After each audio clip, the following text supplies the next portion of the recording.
Well, central bankers have been at the center of action, the saviors for the economy, be it from the ravages of COVID or now to rapidly roll back inflation.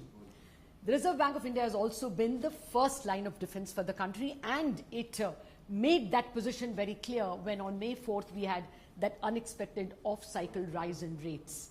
Inflation nevertheless is at 7.8%, and so the man on the hot seat, the RBI Governor, is with us. Governor, thank you very much indeed for sparing time for us. Thank you. Well, first up, of course, it looks like really coordinated, synchronized action from the centre and from RBI after your May 4th policy. We saw that bunch of, fuel excise duty cuts. Now, what is your sense of inflation? When do you think we get to that coveted 6% and below? You see, first thing you mentioned about coordinated action, I think I must mention that the way I see it is that we have entered into another phase of coordinated action between the fiscal and monetary authorities to check inflation. RBI has taken a number of steps over the last 2 or 3 months. In fact, I would say much earlier we have been taking steps, but somehow certain sections of the market have missed it, and I will explain to you how. Now the government has now taken action on wheat, on intermediaries and various kinds of intermediaries, raw materials, and of course the big one on petrol and diesel. Now all these put together will definitely have a sobering impact on the inflation going forward. The petrol diesel tax reductions have been announced on in the weekend, and in RBI we are back on the drawing table. In fact, we are on the drawing board almost every day. So we will rework our numbers and give out the numbers in the next MPC in the first week of June. Okay. No, the reason why I'm asking you is, I did a poll of CNBC TV18 poll of economists. They don't see the 6% mark coming till 4th quarter. That is Jan-March quarter. So it looks like you will have to have 3 quarters of CPI above 6%. No, you see, October is still quite a distance away. So let's not try and let's not speculate from this point of time. There could be other actions also in the intervening period. And October is still, today we are in May, so still about 5 months left. So let us see how it plays out. And I don't want to really, I cannot give a number today because we are working it out. I think MPC, the next MPC in June is the right moment when we can say what is the inflation projection that we have in mind. When last year, you see, by and large, the what you call the professional forecasters, their number moves in tandem with the RBI. Their numbers are sometimes lower, their numbers are sometimes higher. Now it is distinctly higher, sir. No, your last number is 5.7.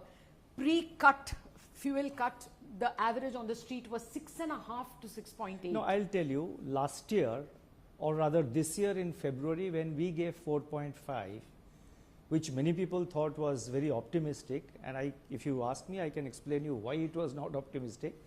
The professional forecasters were about 5%. Yes.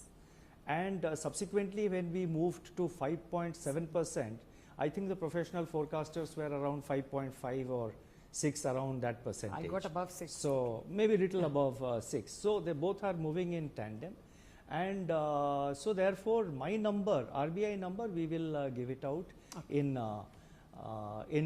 June. And also, without working out the numbers and in the run-up to the MPC, it will not be correct on my part to give out a number. Fair point. Okay, let me come to interest rates, the rate hikes. Now, when you made your speech in the monetary policy statement on May 4th, and if I read Dr. Patra's minutes, you seem to give the impression that you want to come to the 5.15, that is the pre-COVID level, quickly. Have we understood it right, that you want to come there by, say, August? No, broadly you are right to the extent that RBI wants to sort of, would like to sort of raise the rates in the next few meetings, or in the next meeting at least. I myself, I have said in my minutes that we did one of the reasons for the off-cycle meeting in May was that we did not want a much stronger action in June, which is highly avoidable. You cannot be cutting rates at, at 75 or 100 basis points or 80 basis points, something like that. Now, these numbers which I am mentioning, Yes. 75, 100 or 80 are random numbers. Ballpark, okay. Please don't interpret the number which will be there for the next No, you MPC. said pre-COVID, But- and that's why this 5.15 No, is... pre-COVID I said in a larger context of liquidity as well as interest rates. If you read my minutes carefully, when we say pre-COVID, we are talking about growth in terms of pre-COVID levels. We are talking about liquidity in terms of pre-COVID levels. We are also talking about the rates in terms of pre-COVID levels.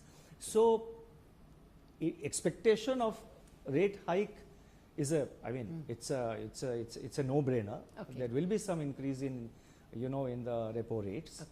But by how much I will not be able to tell now. Okay. But to say that 5.15 may not be very accurate. Okay.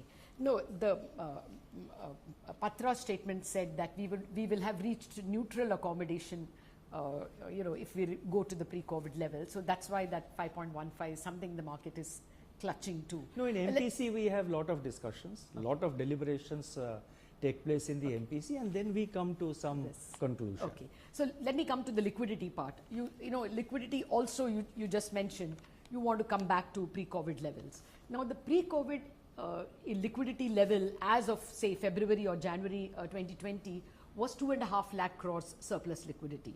Also the Currency and Finance report says that above 2.5 lakh crore of liquidity, inflation starts rising. So is that also something you want to get to quickly, 2.5 lakh crore? No, I will explain. We have said that we will normalize liquidity conditions over a multi-year time cycle. And during the press conference, I said the multi-year could be 2 years or it could be 3 years. Now, to what extent and how we are going to sort of bring down the liquidity will depend on the evolving growth inflation dynamics. That is part of the strategy. Second thing is the requirement of liquidity or the adequacy of liquidity in 2019-20 will be different from the adequacy of liquidity in the current year, because the economy is also growing, business activities are now rebounding. So therefore, that will be a moving figure. Our position on liquidity is that we would like to normalize the liquidity, remove the overhang of liquidity in the system, and move to a situation where there is adequate credit available in the system to meet the productive requirements of the economy and to support the credit offtake which will happen. And also, mind you, when credit offtake takes place, part of the liquidity also gets absorbed by that. Yes. So therefore, our target is to eliminate the overhang of liquidity over a time period of 2 to 3 years, and at the same time ensure adequate liquidity for the system. Yes. So overhang would be coming probably to 1 trillion or balance, zero liquidity. But this 2.5 trillion, the current Currency and Finance report said that it could increase inflation, and that's why I wanted to know if there is a greater hurry to reach there. Also, you did hike the CRR. As well, you have been selling, albeit small quantities on the NDS government bonds. All these are liquidity draining steps, and therefore I'm asking whether the initial steps will be a little faster. No, you can't say that. You see, this intermittent intervention in the NDS home market, it's not really an equity sort of sucking out required. It's not emanating from there. Market, there are so many complex developments taking place, and from time to time we do intervene for various complexity of factors. Okay. Liquidity withdrawal, if you remember in one of my earlier interventions, I had said that learning from the past experience, we want to avoid a liquidity trap. We don't want to get into a Chakravyuh situation without knowing the exit route. So therefore, all our liquidity infusion, TLTRO or whatever we did, they had a sunset date. And for example, we had announced a total liquidity support of about 17 lakh crores, of which the actual offtake was about 12 lakh crores. And of that, 5 lakh crores have already been returned. The rest 7 lakh crore or so still continues to be there in the system, of which in the overnight SDF we get back about 2 lakh crores, and the rest is in the variable, the Yeah, V triple R, VRRs. in that particular box it is there. So therefore, we will bring it down, but in a very calibrated and phased manner. Okay. Well, let me come to rates yet again. One of the minutes, I think Ashima Goyal said that the market's pricing in of rate hikes is excessive. Now, the swap market was pricing in something like 6.75 peak repo rates. Would you say it is excessive? I won't like to comment on that. Swap markets have their own momentum and their own factors. In fact, I would say expect the swap markets and the overall market to be guided by the Reserve Bank's statements and actions. And let me mention that I think over the last 2 years, especially during the extremely stressful times of the COVID pandemic, there was some sort of a compact between the RBI and the financial markets. And I think there were convergence of thoughts on many aspects, and that is how we have been able to reach where we are today, where recovery of economic activity has become steady and is gaining further traction. Nevertheless, sir, inflation is an issue. We are probably, the likelihood is that for 3 quarters we are not going below 6%. It will be above 6%. So, that is why the market would want to know how you are looking at rates. One of the members of the Monetary Policy Council did speak about the need to get to positive real rates, or at least zero real rates. We are now deeply negative. At 4.4 and inflation running well over 7, we are deeply negative. So do you also think of the need to return to positive or at least zero real rates? You see, if you please give me a little time, because inflation is the major area of concern today, major area of interest for everybody in the country. So just give me a little time to explain it. And I'll take a little more time than perhaps normal. Sure. 2 facts I would like to mention in the beginning. Number one, the interest rates in almost every country today, they are negative, except perhaps Russia and Brazil. Other than that, the interest rates, you take any advanced economy, you take any other economy, they are all negative, in the negative territory. Second thing is that with regard to inflation, the target for the advanced economies, for example, is 2%. USA is at 8.3%. United Kingdom is at 9%. Euro area is more than 7%. And if I remember, China is about 5%, more than 5%, 5.5% or 5.6%. I think excepting Japan and one more country, all of them are, in excess of 7%. In India, our target is 4%, and we have a tolerance band which goes up to 6%.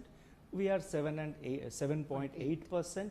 There are analysts in the market who say that we have reached the peak. I won't like to comment on that, because it will again depend on so many other factors, including the action which the central bank is taking and the government is taking. If you allow me just a little more time, and I think that will perhaps preempt many of the questions which you will have. You see, look at the inflation mandate target which has been given to RBI in the Reserve Bank of India Act. It's a dual target. It says to maintain price stability, keeping in mind the objective of growth. Price stability is 4% plus minus 2% on either side, keeping in mind the objective of growth. So when we experienced the deepest contraction in our economy in the first quarter of 2020, when COVID set in, we were minus 24%. And the economy that year was minus 6.6%. This year's final number, 21-22 final number will come on 31st. But we have a sense that the economy has revived. It has exceeded, howsoever moderately, it has exceeded the pre-pandemic level, and it has exceeded, the 1920 levels. Private consumption has now become, entered into positive territory. Private investment is also showing signs of improvement. So therefore, our primary target at that time was to focus on growth and bring back inflation to, to sort of tolerate inflation up to 6%. Intermittently during this period, inflation spiked to 6% and above. I think on 1 or 2 occasions it even touched 7%. But last year, I was looking at the numbers. Last year, the inflation almost came down to 4% on multiple occasions. And if I remember correctly, it was in January, then again it happened around April, and again perhaps in September and October. It came down to 4%. And the sense that we were getting, and in fact in last year in August, we stopped calling it due to, we have stopped calling it due to transitory factors. Yes. Supply side factors remain even dominant for the current inflation, but we stopped calling it transitory because we had concluded that it's not going to be so transitory. Now, when we entered this calendar year, in fact, this question has been asked, and I thought I'll take this opportunity to clarify this, for wider understanding. Questions have been asked, and I referred to it earlier that February was, our MPC projection of an inflation was way too optimistic. Was too optimistic. I'll tell you why we did, 4.5%. The momentum of inflation, month to month or month on month, from October onwards, was moderating.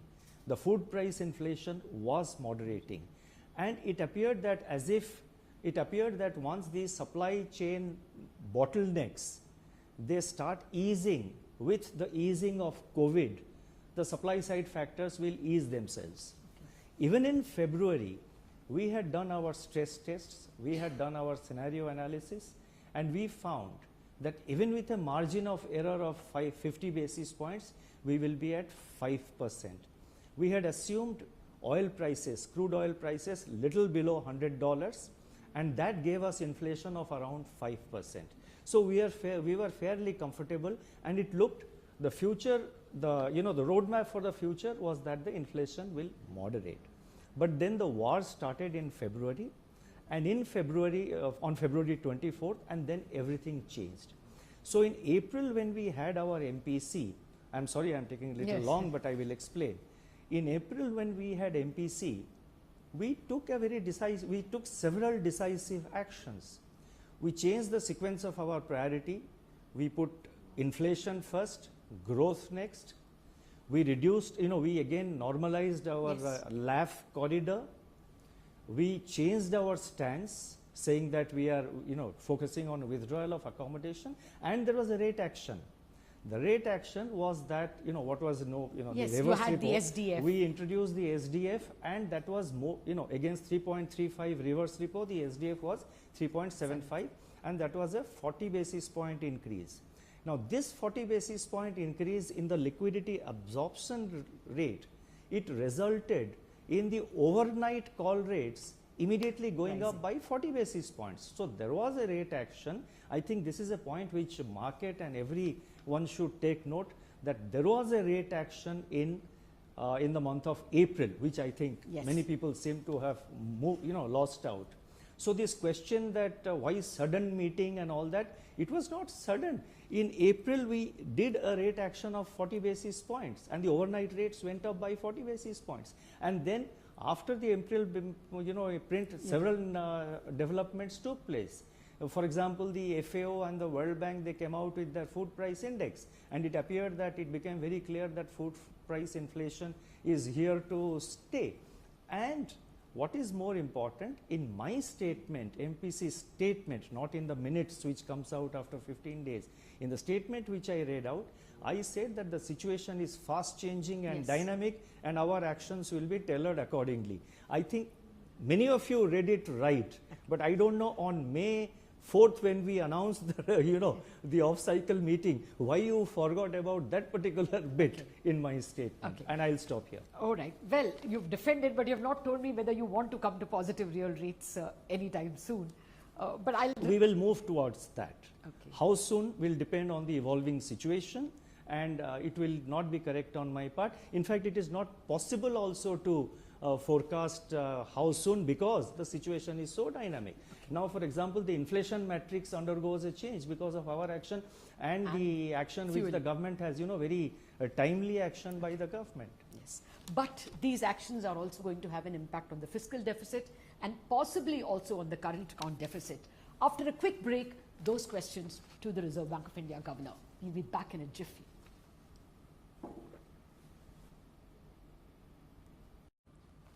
Welcome back. We have been speaking to absolutely the most important decision maker at the moment, the Reserve Bank of India Governor.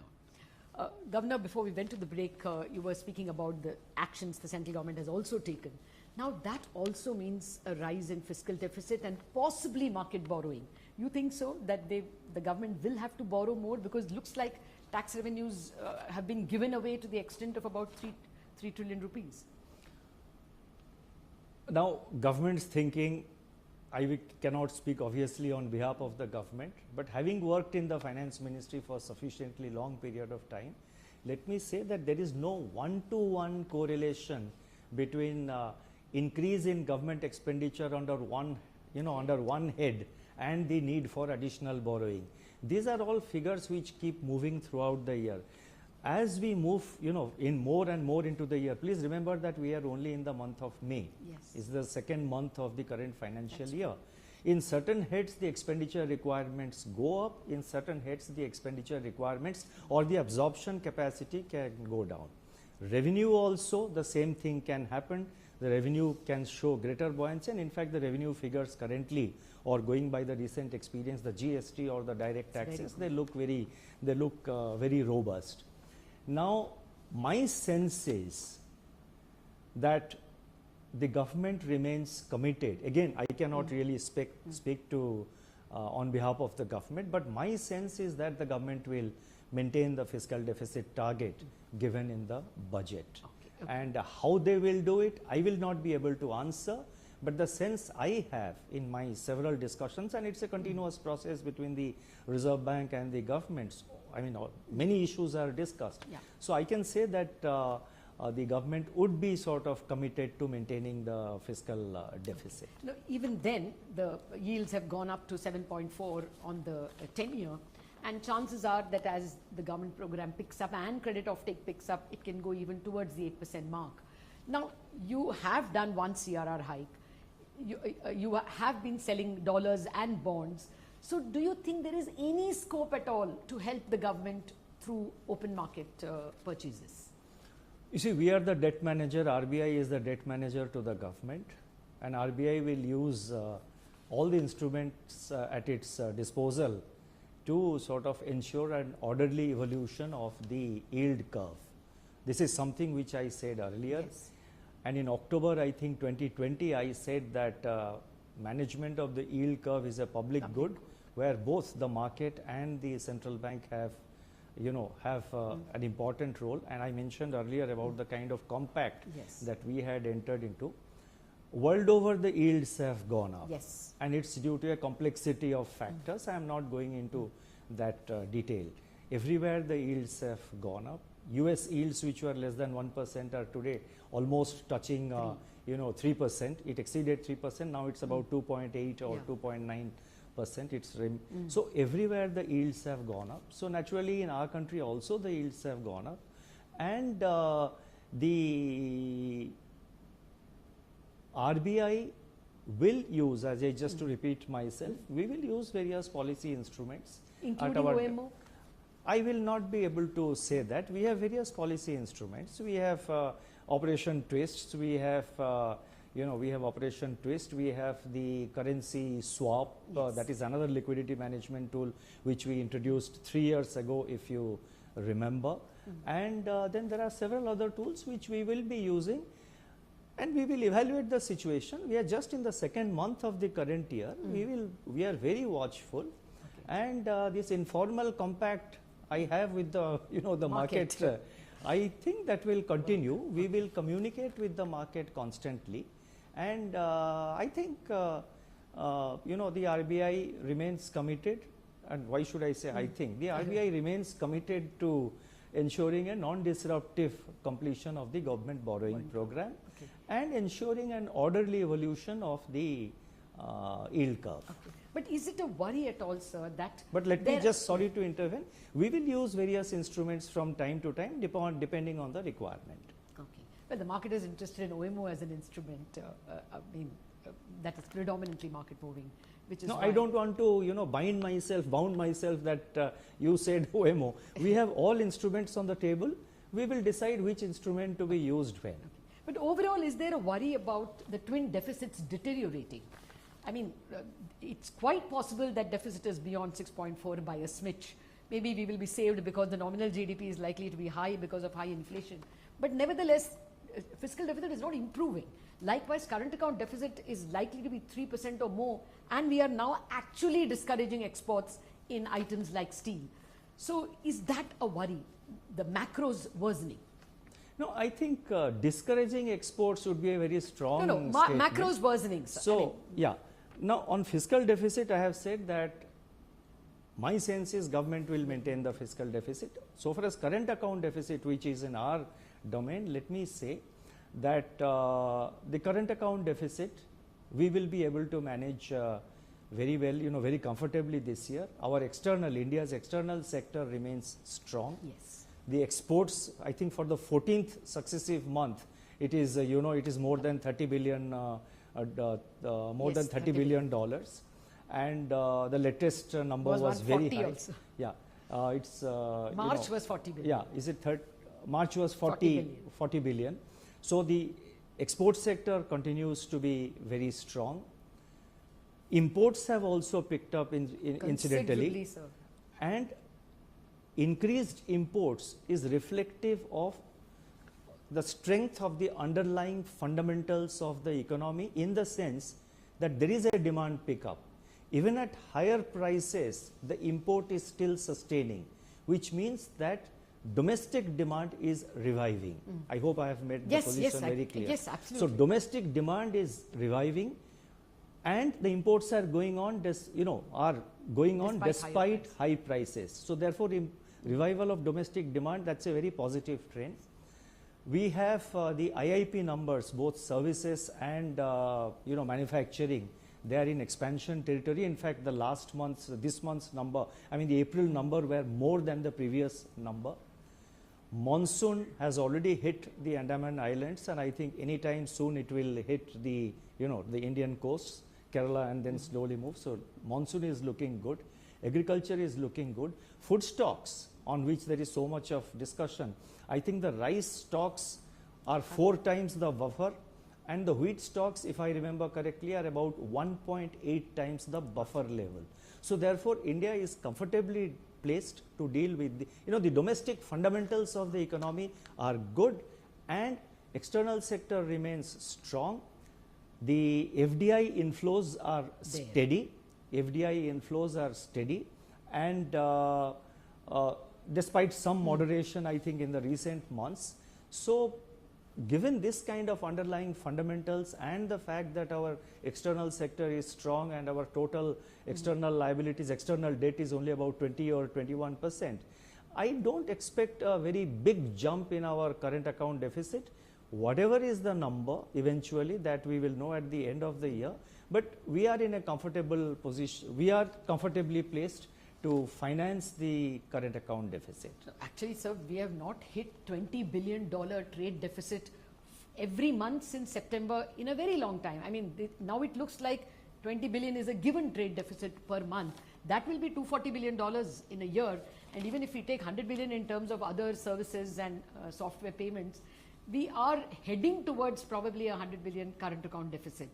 And on the capital account, FII outflows are fairly serious. So there is, almost every economist on the street is expecting a balance of payments deficit. So is rupee a worry at all?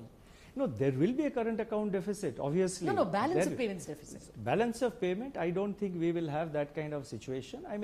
It will be sort of, situation is constantly changing. But exports rupee is not a worry for you? No, exports are picking up. The underlying fundamentals of the week are very strong. You are right that the current account deficit, in the last few months have touched 20 billion and all that.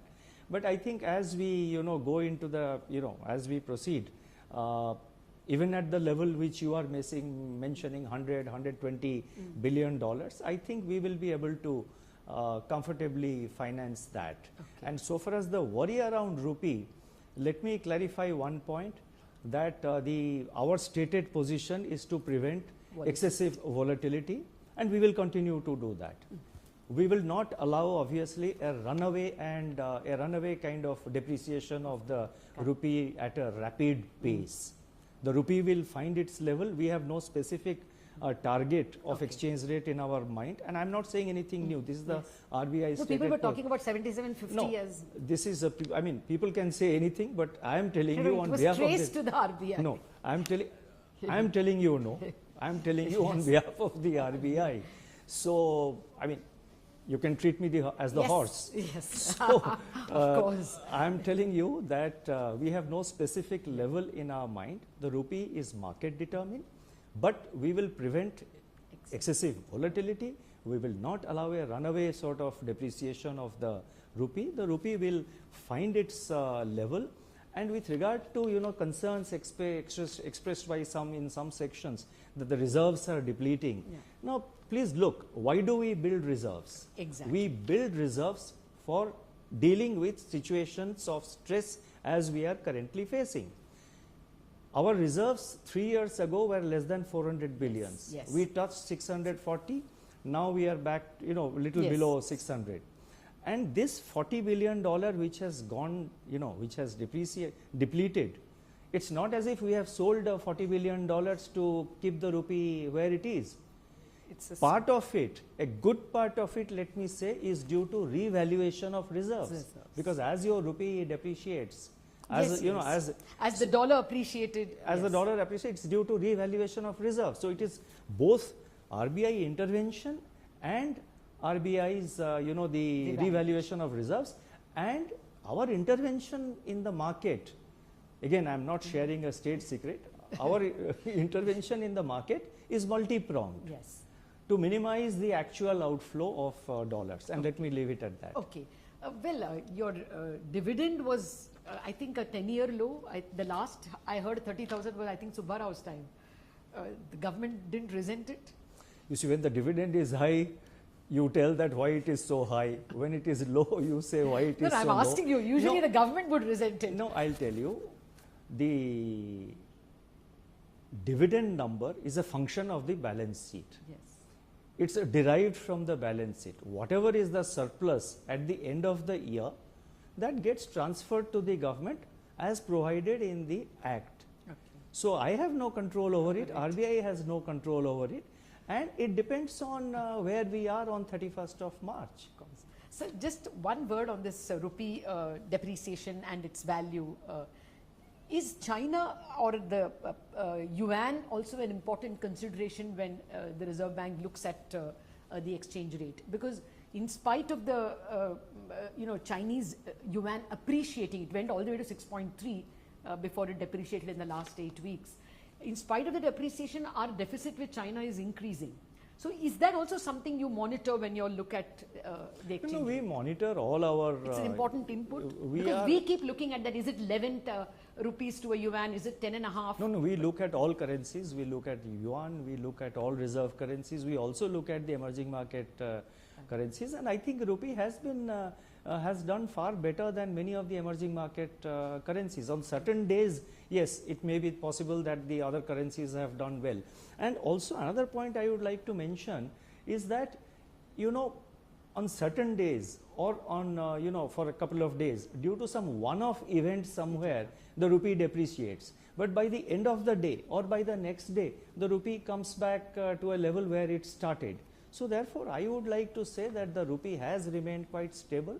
Yeah. And we will ensure a stability in the market. We normally say God has acted. So rupee has come back. No, God they normally mean you. They normally mean RBI is in the field. Let me be philosophical. God has to act and God has to be supportive. They only mean RBI when they say God has acted and our rupee is back where it started. Okay. The more important part is that, are you, when you went to IMF, when the RBI team went to IMF and you all came back, suddenly there was this May 2nd to 4th meeting, and even Philippines raised rates. Other countries also raised rates. So was there something you got from IMF World Bank meetings? Because 2 or 3 emerging markets raised rates at that time, including India. No, it's not like that. We had certain factors in our mind even at the time of the April policy. Okay. We had some discussion. Even before going to the IMF, we had some discussion. And it's not as if what other central banks are doing, we will do like that. Okay. But I think that gave us an opportunity of basically understanding the assessment of the global inflation. The assessment of the global inflation, you know, we shared, there was a lot of sharing of thoughts across central banks, because on the sidelines of the IMF, we had our meeting of the central bank governors of the major economies, and that gave an opportunity of knowing what are their assessments of their domestic inflation and the global inflation. So obviously you get some inputs from there, but our policy is determined by our domestic factors. Okay. Well, I'm running out of time, and I'm not asked you anything about the banking sector. You know, now when you raise rates, all the banks are on external benchmarks, so the rate hikes will pass very swiftly. Do you worry that there can be NPAs? I think the Currency and Finance report even worried about it. A series of rate hikes suddenly, quickly, in say half the time, will... You see, the NPA, the GNPA, the gross NPA remains at an all-time, if I can now say, it is comfortable. 6.5%. And you mentioned about the retail. The Currency and Finance report was basically saying that this is an area which has to be watched, because it depends on, you know, it depends on again so many factors, how the salaries of people are coming, the EMIs and other payments. So it was more of a kind of a signal that you must watch it. And when the Currency and Finance report was prepared, the number that was available at that time, the total retail GNPA, you know, the NPA levels in the retail portfolio of all the banks put together at the aggregate level had exceeded 2%. Yeah. But subsequently, the provisional data we have for the subsequent period, it has come back to about 1.8% or little below 2%. So even at 2%, you know, it is not something one has to be very worried about. Basically, the idea is that this can become a problem and calls for greater watchfulness and greater focus on following up the collection, you know, just to watch just that. Now and also on the, sorry to intervene, and also on the banking sector, as I said, it is 6.5% is the overall GNPA. I have had my meetings with the, last week I have had my meetings with the both public and private sector banks. We have discussed, the banks have been sensitized, and in fact the banks are fully sensitive to the need to monitor the NPA levels very closely. The collection efficiencies have improved in almost all the banks, and they are almost at 100%. Collection efficiencies have improved. Banks have raised substantial amount of capital during the period of COVID. Going forward also, various banks have their capital raising programs. And you asked one more question, whether the rate hike will, you know, have a dampening effect on the credit offtake. Credit offtake depends on a multiplicity of factors. It depends on how well the economy is doing, how the private consumption, private demand is picking up. So it's a complex set of factors, and with the underlying fundamentals of the economy now where it is, and with growth showing very clear signs of revival, IIP numbers and all that I mentioned, despite the COVID and the war on top of the COVID, I think bank credit offtake should remain steady. The latest number I have, I think this is the number as on May 6th or 7th. Yes. Bank credit growth is about 11% year on year. Yes, sir. No, 11.1. And it's more than double of last year. Okay. No, that point is taken, but one only hopes the... I mean, more than double meaning the rate. Last time it was about 5-6%. Now we are at 11%. No, I take your point, though, of course, bankers tell us some of it is also because of inflation, you know, working capital requirements increase. But no, before I lose my time, I wanted to ask you, and this is something the market will not forgive me if I don't ask you. The HDFC Bank merger, will the RBI be comfortable with, you know, the bank holding more than 30% in insurance? Because in other cases, you all have asked that it should be brought below 30%. You see, individual case, as you know, I would not like to comment. And the proposal of both HDFC Bank and their parent company, the SDFC, they have given their proposal for amalgamation to the RBI. It is under examination in RBI. So till the decision is taken and given out, it will not be correct on my part to comment anything on that. And one more point, you know, sorry, which I think I forgot to mention in the context of the government borrowing program. is that we increased our HTM requirement to 23%. So it's not as if RBI has turned a blind eye to the borrowing issue. No. It's very much on the table. Yes. So SDFC and SDFC Bank, it's under examination, and I think we should be able to reach a conclusion in the near future. Okay. Well, there are many more questions pending, but I'm out of time. Just the last word on crypto, sir. The regulation has not come. It is kind of, in between everything. And then we had this Coinbase CEO saying that, RBI discouraged us from using the UPI. Where do you stand? Will that regulation come? When is the law due? When will people have clarity on where do we stand in cryptos? You see, speculative observations made by individuals outside, I would not like to react on that. And with regard to crypto, we have been cautioning on crypto, and look at what has happened to the crypto market. Now, had we been regulating it, or any other regulator being, then the markets have crashed, and obviously people would be raising question, what happened to regulation? So therefore, this is something whose underlying is nothing, a product whose underlying is nothing. There are big questions, how do you regulate it? On cryptos, our position remains very clear. It will seriously undermine the monetary and financial and the macroeconomic stability of India, and we stick to that position. We have conveyed our position to the government, and government will take a considered call. And I think the utterances, the statements coming out from government are more or less in sync with, they are also equally concerned. Cautious, yes, absolutely. Governor, you've given me more time than I would have hoped for. Thank you very much indeed for this many-sided conversation on the macroeconomy. Thank you, and thank you to your viewers. Thank you.